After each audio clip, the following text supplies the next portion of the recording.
Good evening and welcome back to Stories at 7. It's Miss Teresa from the New Deal Creative Arts Center, and we are continuing our adventure-filled story of Peter Pan, and tonight we are reading chapters 8 and 9. So here we go. Chapter 8, Something Worse Than Night. The next morning, the darling children were measured for their trees. Hook, if you recall, thought it silly to have one tree for each lost boy, but it actually made a great deal of sense. Each different-sized boy had a door that fit him as perfectly as a tailored suit.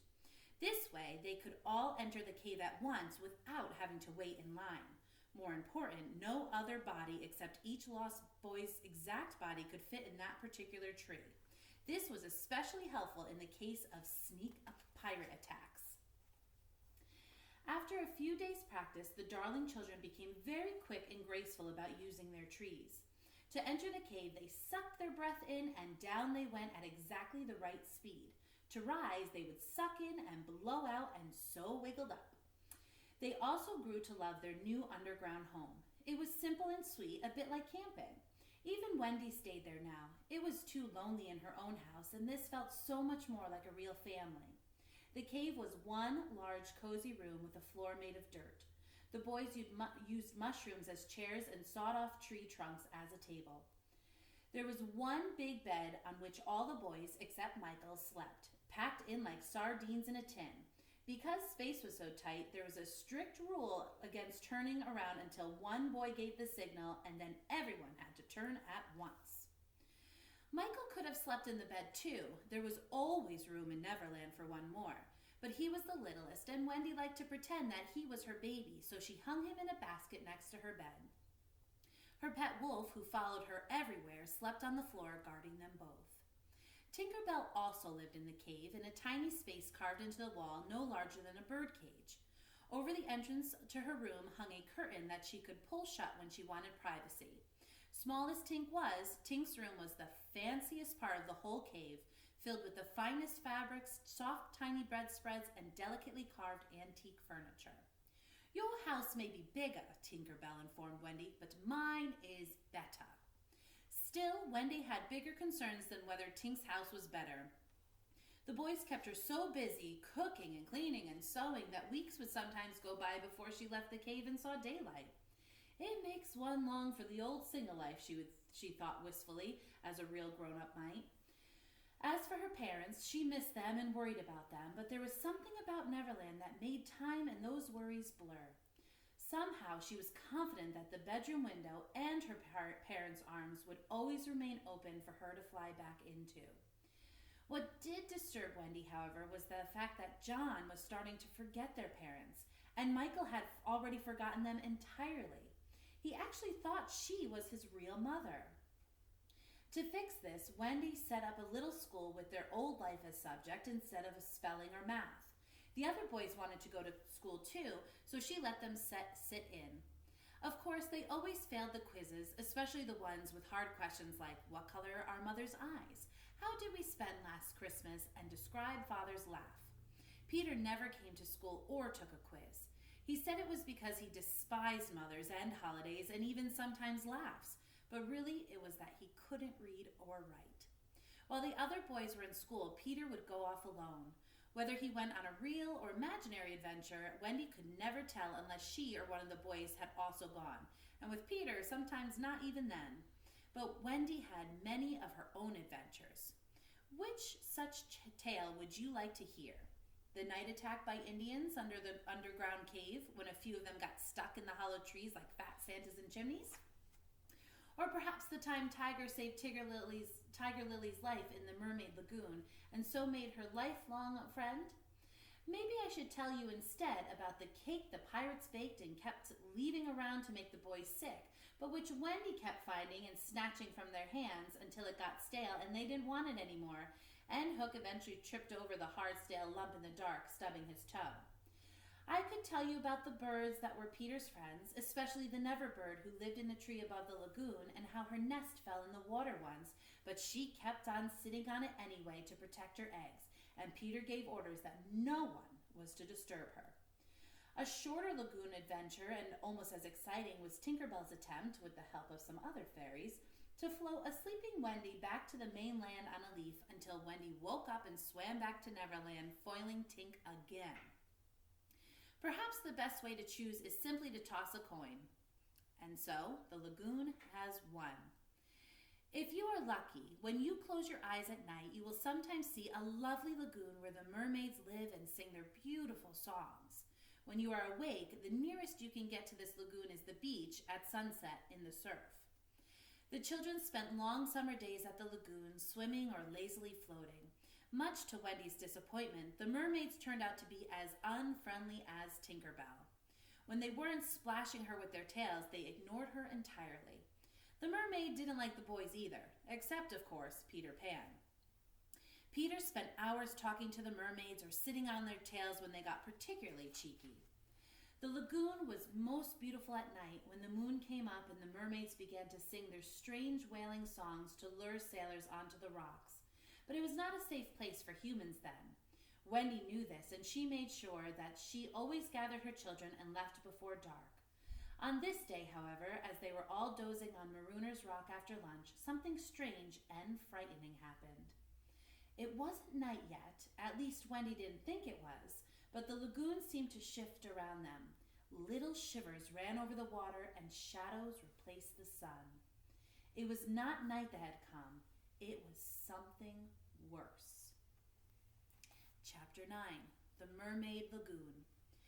Wendy probably should have woken the children at once, but she was a young mother and it had not yet been half an hour since they had eaten. Even when she heard the sound of muffled oars, she did not wake them, although she was so scared that her heart seemed to leap into her throat. Instead, she stood guard over them while they digested. Peter, however, who was snoozing on the rock as well, could smell danger even in his sleep. As the sound of the oars, he jumped to his feet as alert as a dog and quickly woke the boys. "Pirates," he whispered. Just that one awful word. The others huddled close around him. "Dive," he cried, "now!" There was a flash of legs and all of the boys were in the water. They hid as best they could while the pirate dinghy pulled up to the rock they had just been sitting on. In the boat were Smee and Starkey and their captive, the Indian princess Tiger Lily. The pirates had caught her trying to sneak aboard their ship with a knife and had tied her hands and ankles. They were going to leave Tiger Lily on the rock to drown when the tide came up and covered it. She did not beg. A true princess, she sat up straight and stared proudly ahead. In her dark, watering hiding spot, Wendy cried. She had never witnessed such cruelty or bravery. Peter had seen plenty of both and was not particularly moved. What he did hate, however, was unfairness, and this was 2 against 1. It would have been easy for him to wait until the pirates were gone to rescue Tiger Lily, but Peter never chose the easy way out. "Ahoy there, you rascals!" he cried out in his best imitation of Captain Hook's voice. "Captain?" the 2 pirates called back, squinting into the darkness. "He must be swimming out to us," Starkey said. "We are putting Tiger Lily onto the rock," Smee called.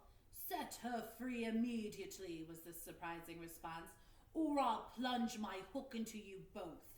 The command made no sense to the pirates, but they were afraid to disobey their captain. They cut Tiger Lily's cords, and with one last look, she slid into the water like a graceful eel. "Boat ahoy!" Hook yelled suddenly.